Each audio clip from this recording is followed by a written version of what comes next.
Good evening. This is All India Radio and I am Gaura Dhawanlal with the news at 9.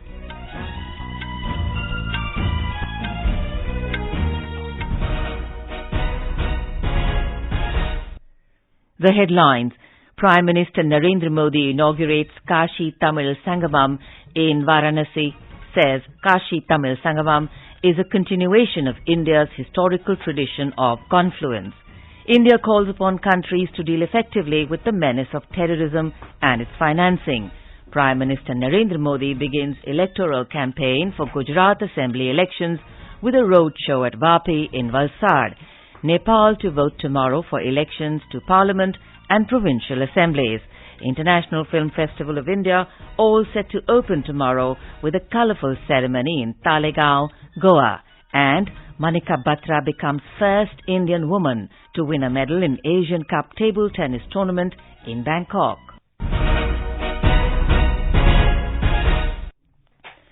Prime Minister Narendra Modi inaugurated the month-long Kashi Tamil Sangamam in Varanasi this afternoon.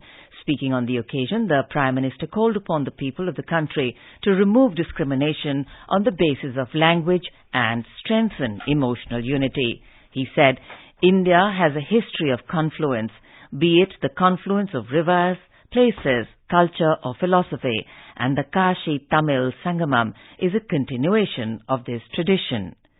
The Prime Minister said this function is being organized at a time when the country is celebrating Azadi Ka Amrit Mahotsav, and the program will become a platform for national integration. अमृत काल में हमारे संकल्प पूरे देश की एकता और एकजुट प्रयासों से पूरे होंगे। भारत वो राष्ट्र है जिसने हजारों वर्षों से संभो मनासी जानसाम के मंत्र से एक दूसरे के मनों को जानते हुए, सम्मान करते हुए स्वाभाविक सांस्कृतिक एकता को जिया है।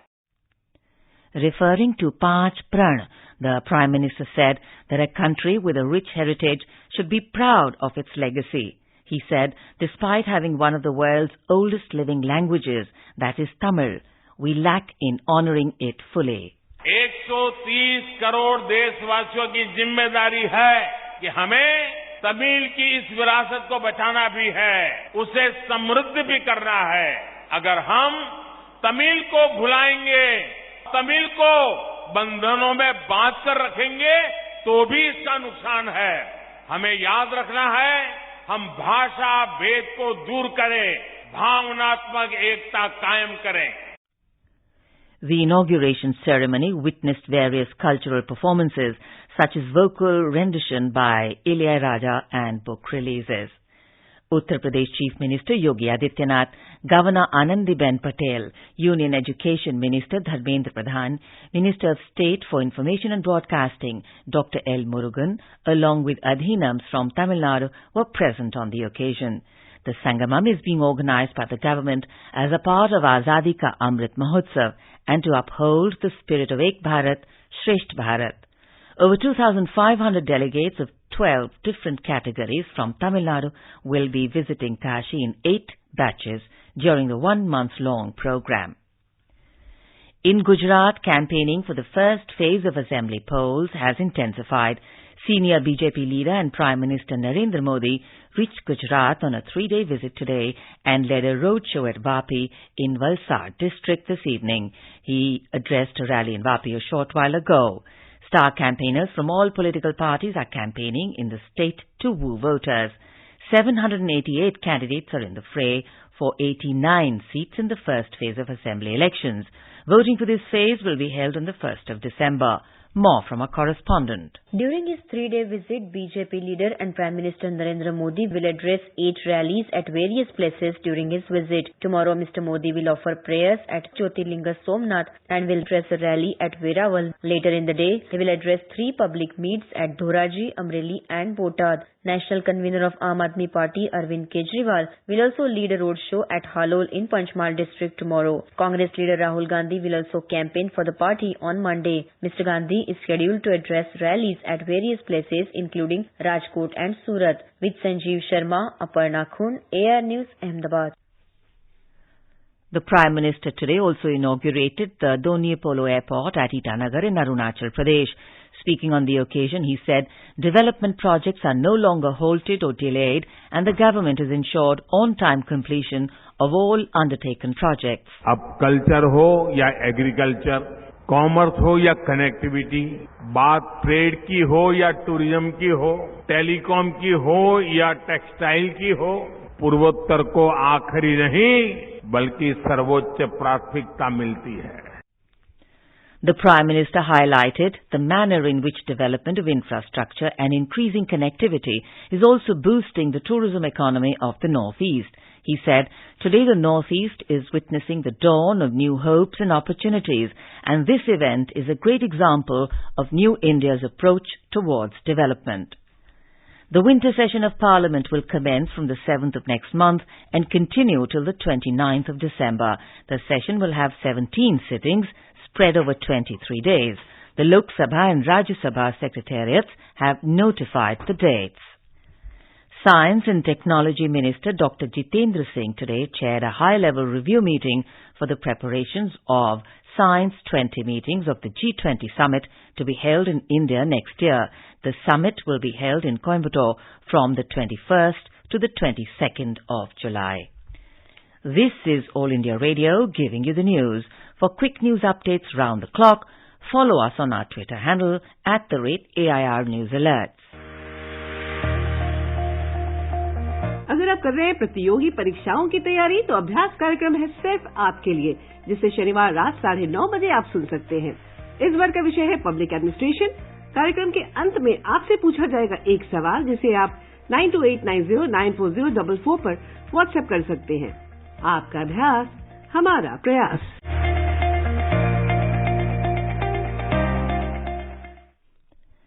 Home Minister Amit Shah has called upon countries to rise above their geopolitical interests to deal effectively with the menace of terrorism and its financing mechanism.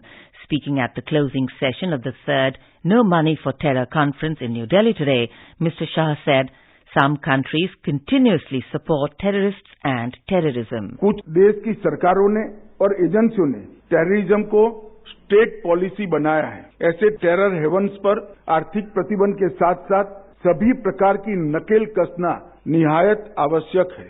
इस पर दुनिया के सभी देशों ने अपने जियो पॉलिटिकल इंटरेस्ट से ऊपर उठकर एक मन बनाने की जरूरत है. Speaking at the session on promoting international cooperation, External Affairs Minister Dr. S. Jaishankar stressed on the importance of all states collectively following an undifferentiated and undiluted approach to terrorism. He highlighted the reasons behind the growing scope, scale and intensity of the terrorist threat in recent years. He said the reasons include advancements in technology and the resurgence of radical ideologies in addition to their more seamless spread. Over 70 countries and 450 delegates participated in the two-day conference, including ministers, heads of multilateral organizations, and Financial Action Task Force heads of delegations. Voting for the twin elections in Nepal is scheduled for tomorrow in a single phase. During general elections in the Himalayan nation, people will elect 275 members of the House of Representatives for both parliamentary and provincial assemblies. Members of the legislature will be elected by two methods. 165 members will be elected from single-member constituencies by first-past-the-post voting, and the other remaining 110 members will be elected from a single nationwide constituency. Voters will receive separate ballot papers for the two methods. The 53rd edition of IFFI, the International Film Festival of India, is all set to open to a colourful opening ceremony at Dr. Shyama Prasad Mukherjee Indoor Stadium, Talegaon in Goa tomorrow. Preparations are in full swing for the grand opening of the festival. This edition of the festival will showcase 280 films from 79 countries. Austrian film Almanoska, directed by Dieter Berner, will open the festival. 25 feature films and 19 non-feature films from India will be showcased in the Indian Panorama section, while 183 films will be a part of the international programming. Here is more about the festival in this report. Accessibility is one of the prominent aspects of this edition of IFFI. In addition to various physical amenities, it also features a Divyangjan special section and special academic sessions to make the festival more inclusive and accessible for specially abled film enthusiasts.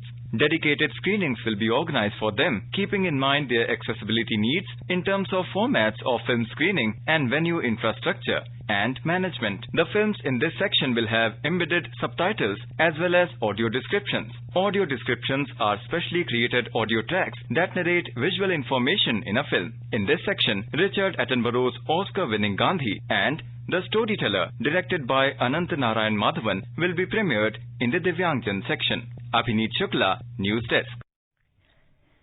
Information and Broadcasting Minister Anurag Singh Thakur has extended his best wishes to all for the 53rd edition of IFFI. He said since 1952, IFFI has provided the Indian film industry with significant multifarious platforms to showcase their diverse film languages on a global front. He said, as one of the world's leading producers of films, India has positioned itself as a creative industrial powerhouse. Minister of State for Information and Broadcasting, Dr. L. Murugan, has also extended a welcome to the guests and delegates coming to IFFI. Arun Goyal, a retired IAS officer, has been appointed as the new Election Commissioner. The post of the third Election Commissioner remained vacant after the then Election Commissioner Rajiv Kumar took charge as Chief Election Commissioner in May this year. The appointment of Mr. Goyal will come into effect from the date he assumes office. The FIFA World Cup football tournament is starting tomorrow in Qatar. The hosts, Qatar, will face Ecuador in the opening match at Al Bayt Stadium in Al Khor City. The match will start at 12 noon India time. The 32 teams in the tournament are divided into 8 groups. 64 matches will be played in the 28-day tournament. The top 2 teams from each group will advance to the knockout rounds. The final match will be played on December 18th. These matches will be played in 8 stadiums in Qatar. Our sports desk has prepared this report on interesting tidbits about the Soccer World Cup. Brazil have won 5 times and they are the only team to have played in every tournament. The other World Cup winners are Germany and Italy with 4 titles each, Argentina, France, and inaugural winner Uruguay with 2 titles each, and England and Spain with 1 title each. Throughout history, several countries have dominated. While many countries aspire to make the main draw after arduous qualifying rounds, some have made it a habit to win it. This year, 32 teams will take part in the mega tournament, in which 64 matches will be played over 28 days. Prominent teams this year are host Qatar, France, and 5 times winner Brazil. Much ahead of the Grand Soccer event, experts, fans, and enthusiasts have been discussing who will get their hands on the famous gold trophy this time. Only time will tell the truth. In table tennis, star Indian table tennis player Manika Batra won a bronze medal at the ongoing ITTF ATTU Asian Cup tournament at Huamark Indoor Stadium in Bangkok, Thailand today. She became the first Indian female paddler to win a medal at the event. Manika defeated world number 6 and 3-time Asian champion Hina Hayata 4-2 to clinch the bronze medal. The first ever street circuit car racing in the country began in Hyderabad this evening. This is the first round of the Indian Racing League IRL 2022, being organized ahead of the Formula E race to be held in the city on February 11th next year. The IRL is also a trial run for the track for E-Formula. And now quick look at the weather. National capital Delhi is likely to have a misty sky. Mumbai is expected to have a clear sky. Kolkata will also have a partly cloudy sky. Chennai is expected to have a generally cloudy sky with moderate rain. In the northeast, Guwahati will witness fog or mist which would occur in early morning. Agartala, Aizawl and Itanagar will witness fog or mist in the morning and partly cloudy skies later. And now, before we close the headlines once again, Prime Minister Narendra Modi inaugurates Kashi Tamil Sangamam in Varanasi, says Kashi Tamil Sangamam is a continuation of India's historical tradition of confluence. India calls upon countries to deal effectively with the menace of terrorism and its financing. Prime Minister Narendra Modi begins electoral campaign for Gujarat Assembly elections with a roadshow at Vapi in Valsad. Nepal to vote tomorrow for elections to Parliament and provincial assemblies. International Film Festival of India all set to open with a colourful ceremony in Talegaon, Goa. And Manika Batra becomes first Indian woman to win a medal in Asian Cup table tennis tournament. And that's all in the news at 9. Good night.